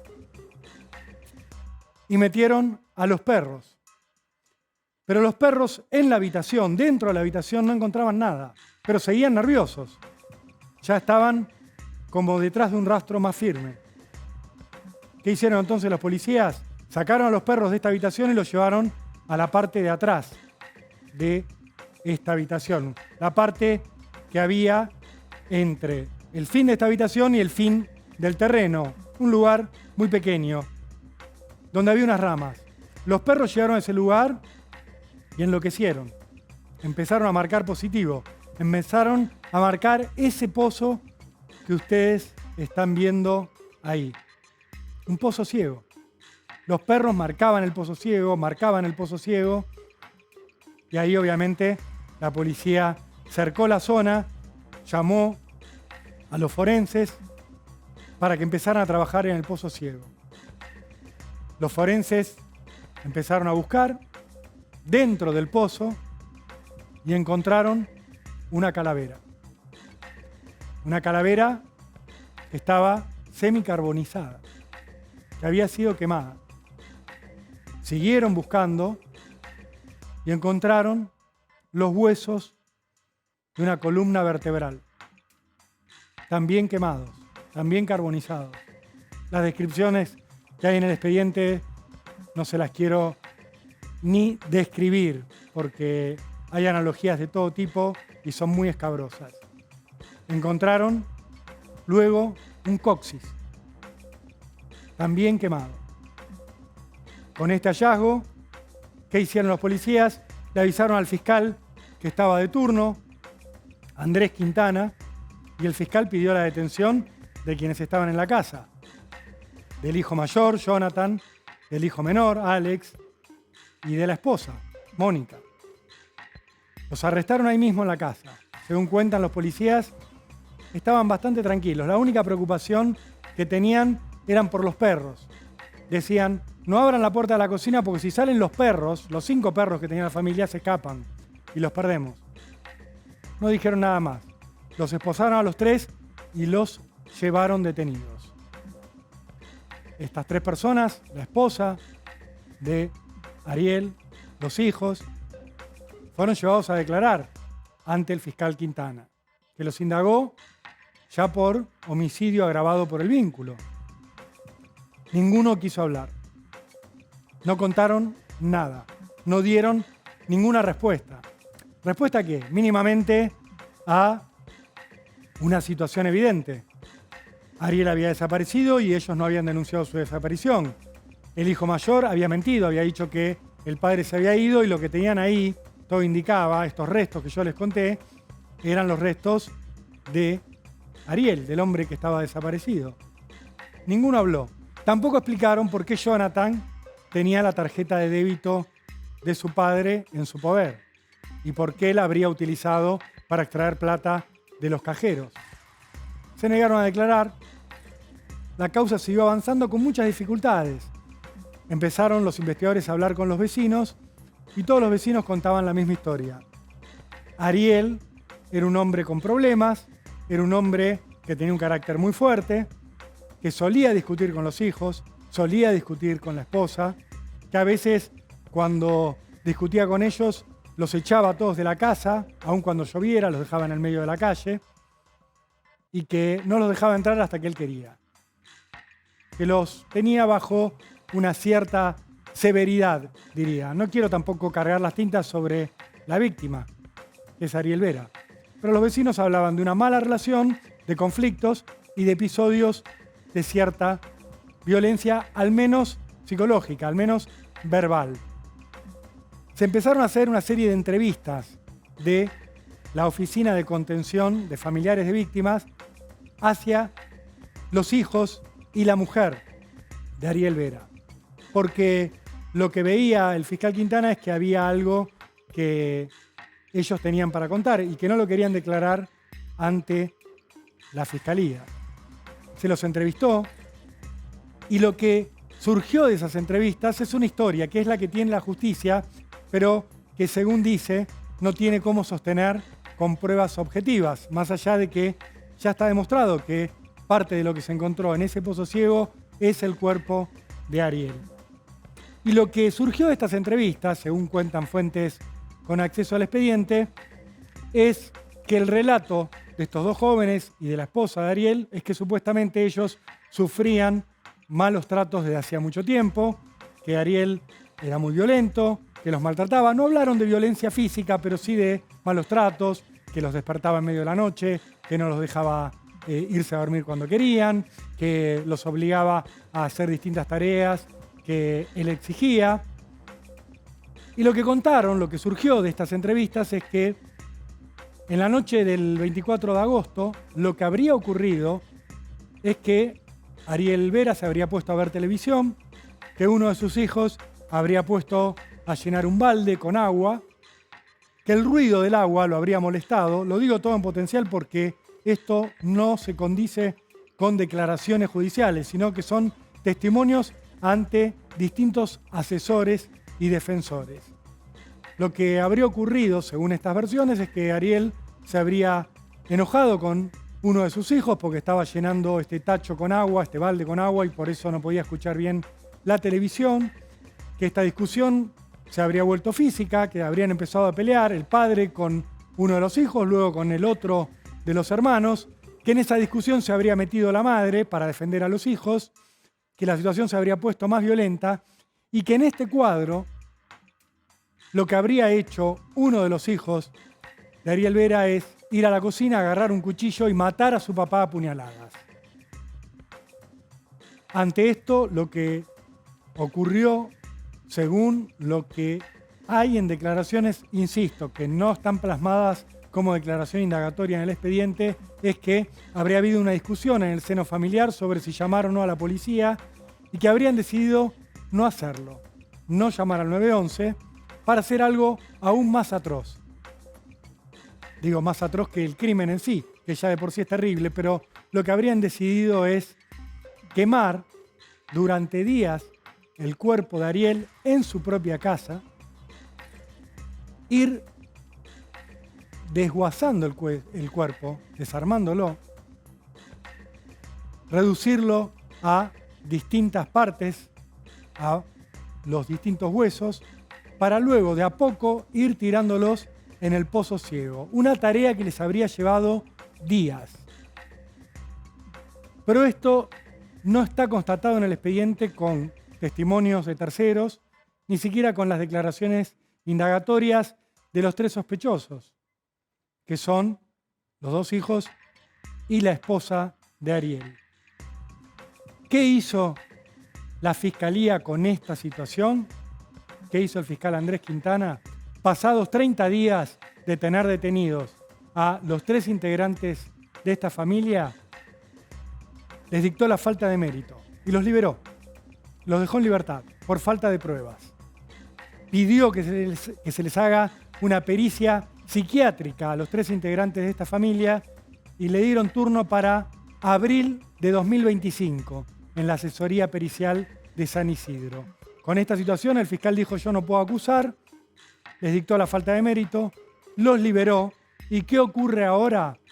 El crimen está constatado, hay 3 sospechosos, pero que están libres, que no están procesados, y hay familiares de Ariel que reclaman justicia. Vamos a hablar con uno de ellos ahora, en este momento, en Cámara del Crimen. Estamos con Ana, que es la cuñada de Ariel. Gracias por venir a Cámara del Crimen, Ana. Gracias a ustedes. ¿Cómo te sentís en este momento, Ana, con todo lo que han hecho para tratar de tener justicia? Y en este momento estamos muy tristes por lo que le pasó a mi cuñado. Y bueno, lo que yo pido es justicia, que se pueda hacer algo. Fue muy injusto, ¿no?, lo que le pasó. Por eso yo vine, le pedí ayuda y un caso lamentable, porque nadie tiene derecho a quitar la vida a nadie. Por supuesto. Porque hay maneras de hacer las cosas, de pedir ayuda, por ejemplo, haciendo la denuncia. Hay ayuda para la mujer en todos lados, así que no, para mí está mal tomar la decisión y quitarle la vida a una persona. Y como esto me tocó muy de cerca, me afectó mucho, y a mi pareja también. ¿Tu pareja perdió a su hermano? A su hermano, era lo único que le quedaba a su hermano, porque ya no tiene otra familia, aparte de su hija. Y él está mal, con toda esta situación, no sabe qué hacer. Trata de trabajar todo el día para no pensar, pero es como que él se encierra y tampoco quiere hablar del tema. Él fue el primero en darse cuenta de que Ariel no estaba normal, digamos, que había desaparecido, ¿verdad? Porque el chico le mandó un mensaje diciéndole que el papá se había ido. Claro. Nos pareció muy raro porque el papá tenía problema depresivo, tomaba medicamentos y estaba todo el tiempo acostado, durmiendo. Por eso era muy difícil también para él de ir a visitarlo. Tenía que avisar con tiempo, cuando Ariel estaba bien, se podía ir a visitarlo, si no, no se podía, porque estaba todo el tiempo... Mal, claro, sí, atravesando una situación complicada. Claro. Ahora, en un momento tu marido decía hacer la denuncia por la desaparición de su hermano. Claro, esa misma noche que avisaron que él se había ido, un día antes se fue, supuestamente porque se discutió con su mamá, agarró su cosa y se fue, así porque sí. Eso era lo que decía la familia. Entonces sí, nosotros nos preocupamos, no puede ser que se vaya porque él, ¿dónde va a ir? Una persona que no tiene, no sale nunca, no tiene amistades, y nos pareció raro, entonces fuimos a hacer la denuncia en ese momento. Claro. Bueno, faltaban unos minutos para que se haga a las 11 de la noche, que se cumplan las 24 horas, entonces fuimos a recorrer en el hospital, en la sala, pasamos por la remisería para preguntar si Se había ido a fulano tomar de un tal, auto, sí, claro. como un auto a esa hora, qué sé yo, no, nada. Volvimos a la comisaría y ahí nos dijeron que, bueno, ahí nos tomaron la denuncia, nos pidieron los datos de Ariel, foto, que nosotros no teníamos. Claro. Pero el tema acá fue que después se descubre que estaban usando la tarjeta de Ariel para sacar plata de los cajeros. Claro, nosotros empezamos a desconfiar con más exactitud, ¿no? Porque había movimiento en la tarjeta. Claro. Entonces nosotros lo que esperábamos es poder verlo a él en los cajeros. Claro, sacando plata a él. Sacando plata. Y bueno, nos pedían que vayamos a la comisaría para ver los videos. Nunca lo pudimos ver hasta que... Porque eran cámaras de la vía pública. Estábamos esperando las cámaras De adentro de los bancos. de adentro del banco. Que eso es lo que yo pedía, del cajero, las cámaras del Claro, que cajero. lo enfocara de... Y bueno, de ahí salió que fue el hijo. Claro. De ahí fueron, allanaron la casa y bueno, encontraron lo que encontraron. Que fue lamentable, muy triste. Tremendo. Sí. Y todo el tiempo nos mentían, nos decía que no, que él se fue con otra mujer. La señora, cuando le llamaron para que vea el video así como nosotros, la señora dijo que sí, que era el marido el que estaba... Porque las primeras cámaras, video de la vía pública. De ahí se veía un señor. Y ella dijo que ese señor era su marido, Ariel. Y resulta que no era. Era el hijo. No, era un señor También hubo, cualquiera. otra Un persona. señor cualquiera que Y ella fue. lo identificaba como que era. Que ese era el marido. Claro. Para eso ya el marido estaba muerto. O sea, hubo un engaño. Hubo un engaño, sí. Eso, como que desviaban la investigación, todas esas cosas. Y estuvieron presos una semana más o menos. Y ahora están libres. La justicia dice que los tuvo un mes detenidos. En- Digo, no, y de todas maneras es un tema corto. ¿Vos cómo te enteraste que habían salido en libertad los hijos y la Porque nos llamaron amigos, conocidos de que lo vieron. Lo esposa? vieron. ¿De vuelta en la casa? No, andando ahí en Derqui. No puede ser, se equivocaron, pensamos nosotros.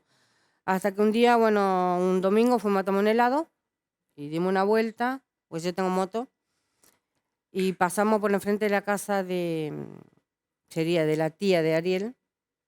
Cuando llegamos a la esquina vimos que habían personas comprando en una parrilla y eran ellos. Yo me quedé re sorprendida porque los miré, la señora me miraron, estaban los dos hijos, estaba la señora y estaba la tía. La tía no me miró, pero los tres me miraron y la señora con cara muy así de enojada. Me quedé sorprendida y le digo, bueno, vamos y después vemos qué hacemos. ¿Vos pensaste que estaban presos? Pensamos que estaban presos. ¿Y qué explicación te dan? Y en la ¿Por qué están libres? En la fiscalía dijeron que le dijeron a mi marido que lo largaron en libertad porque la señora hizo un escrito al juez de que eran maltratados y golpeados y sufrían hostigamiento por Ariel. Que yo eso nunca me enteré porque era una persona no era una persona agresiva, conociéndole yo de afuera.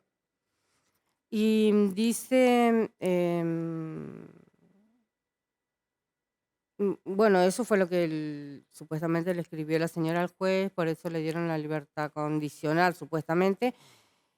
Pero vos, Ana, en particular, o tu marido, que era el hermano de Ariel, ¿sabía de alguna situación violenta, No. física o No, malos no, tratos que no. hubiera habido por parte de Ariel contra su familia? Nosotros nos enteramos cuando lo estábamos buscando a Ariel, por los vecinos de Ariel, de que se escuchaba que discutían. Que se escuchaba que discutían, que muchas veces los vecinos llamaron a la policía. Eso nos enteramos nosotros cuando lo estábamos buscando, pero nunca vimos nada. Nosotros pasamos fiestas días importantes, reuniones importantes, pasábamos todos juntos Y se trataban de papi, de mami. Los chicos eran muy cariñosos, lo atendían todo el tiempo, así que nunca desconfiamos nada. O sea, vos estuviste en eventos familiares con ellos. Sí. La fiesta de fin de año, o Sí, sí, cumpleaños, o alguna situación. Sí, sí. Y lo que veías era Era una eso, familia normal, una familia normal. con los padecimientos que tenía Ariel, pero digo, no veías. Claro. Y vos sabés si la esposa de Ariel en algún momento lo denunció a Ariel por violencia de género. Nosotros preguntamos a la comisaría y dice que no. Nos dijeron que no, que nunca hizo la denuncia. Entonces también por eso, ¿no? Incluso uno ve que, digo, además de esto que vos contás, uno de los hijos de Ariel posteaba en Facebook, ponía fotos de su padre y les agradecía a su papá y a su mamá por los esfuerzos que hacían por él, Sí, por ayudarlos. sí, sí. ¿Esto ahora se veía también en redes sociales? ¿Vos Se lo habías veía, visto? muy poco, pero se veía, se veía. Y muy pocas veces ponían fotos de Ariel en sus redes sociales. La señora tampoco. Eso es lo que llamaba mucho la atención, ¿no? Porque en reuniones así, todo el mundo nos sacamos fotos y lo publicamos y no, ni una foto de la señora en el Facebook de la señora y del hijo, del más grande Johnny, muy pocas veces. Y vos cuando escuchás que desde la justicia te dicen, los liberamos porque ellos sufrían malos tratos por parte de Ariel. Claro. ¿Qué sentís en base a tu experiencia personal con esa familia? Muy injusto. Estamos viviendo en una época de injusticia total, porque una persona a veces injustamente va preso y está mucho tiempo para poder salir en libertad. Y estas personas, entre los tres lo mataron, lo descuartizaron, lo quemaron, semi-quemado el cuerpo, y hay partes que no se encontraron. Y bueno, pongamos que estuvieron un mes presos y salieron. Porque supuestamente estaban diciendo que eran maltratados y hostigados por Ariel. Y lo mataron en defensa propia. ¿Cómo puede ser en defensa propia 3 personas contra 1? Para mí no es defensa propia eso. Es muy injusto. Entonces yo lo que quiero es justicia. Porque, como le dije, mi marido no sabe qué hacer, como que se encierra en él, a veces que no quiere hacer nada. Entonces yo busqué la manera de poder que todo el mundo se entere que no puede ser justo que esta persona esté libre. Andan como si nada. Me cruzo en algún momento y me miran con cara de enojado. Porque siguen viviendo ahí en la misma zona. Viven ahí, ahora volvieron a la casa. A la están casa donde... custodiados por la policía que anda rondando, da vuelta, los cuida.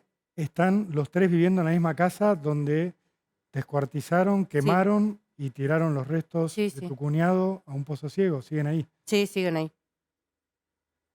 La verdad que es difícil de entender desde acá, que obviamente es el lugar del periodismo, pero me imagino lo que sentís vos. Si realmente eran víctimas de violencia, ¿vos crees que tu marido se hubiera enterado de esto? De lo que pasaba en Se hubiera casa, enterado por la relación que tenía él con sus sobrinos o con su propio hermano. Se hubiera enterado porque él cada tanto iba y pasaba mucho tiempo con el hermano. Se quedaban en la casa del hermano escuchando música. Bueno, Ariel nunca tomó, él tomaba coca. Mi pareja sí. Y estaban toda la noche conversando, escuchaban música, hablaban de sus cosas. Le hubiera contado o él hubiera visto algo, pero nunca vio nada. Yo la última vez que le visité al Ariel, él estaba acostado, estaba en cama. Que eso fue hace unos 4 o 5 meses más o menos. Que fui a hablar con él de un problema particular que teníamos y él estaba acostado. Ni siquiera se levantó. Él no se podía levantar. Él vivía con medicamento y muchas veces dopado. Claro. Es difícil pensar en la situación en la cual él... De que él maltrate, Ataque. le pegue a las personas. Y que ellos se hayan defendido y lo hayan matado. Y también, digo, si fue como lo está reconstruyendo la justicia, después de matarlo, podrían haber llamado a la policía, Claro, si fue... contar lo que habían hecho. Si lo lastimaron o lo mataron sin querer, hubieran llamado a la policía para contar lo que pasó y no hacerle todo lo que le hicieron. Que en realidad fue macabro. Muy macabro. Macabro todo lo que hicieron. Porque él es el esposo y el papá de los dos hijos. Habiendo muchos lugares donde pedir ayuda. No, decidieron matarlo. Listo. No, para mí está mal. Yo quiero que esto llegue a muchas partes y que me puedan ayudar. Que se haga justicia, como tiene que ser, ¿no? Porque está bien, él es mi cuñado, tenía muy poca relación con él, hablábamos muy poco. A veces cuando él me llamaba preguntando por su hermano, cuando le atendía el teléfono, ahí sí podíamos hablar. No éramos que estábamos todo el tiempo compartiendo, pero en realidad me afectó mucho porque desde el principio le empecé a buscar. Cuando me decían, no, se fue con otra mujer, debe estar por ahí en algún lado. Y nosotros lo estábamos buscando. Fue muy triste, es muy triste y me duele. Se entiende, Ana. Un dolor totalmente comprensible y un horror que es espeluznante. Te agradezco mucho este tiempo con Cámara del Crimen y esperemos que se haga justicia realmente y que si hubo un crimen haya un castigo, que es lo que tiene que ocurrir. Y bueno, eso es lo que espero, ojalá Dios quiera que... Gracias, Ana. Bueno, muchas gracias. Nosotros nos vamos a ir a un corte y ya seguimos con más Cámara del Crimen. Queda tiempo para más, solo para agradecerle a la familia de Palma por los códigos de Hammurabi, para mandarle un abrazo grande a Ricardo Canaletti, también a Miguel Paradiso. Los extrañamos, el sábado que viene van a estar de vuelta los dos aquí con nosotros. Por el momento nos despedimos, nos vemos el sábado que viene. Chao.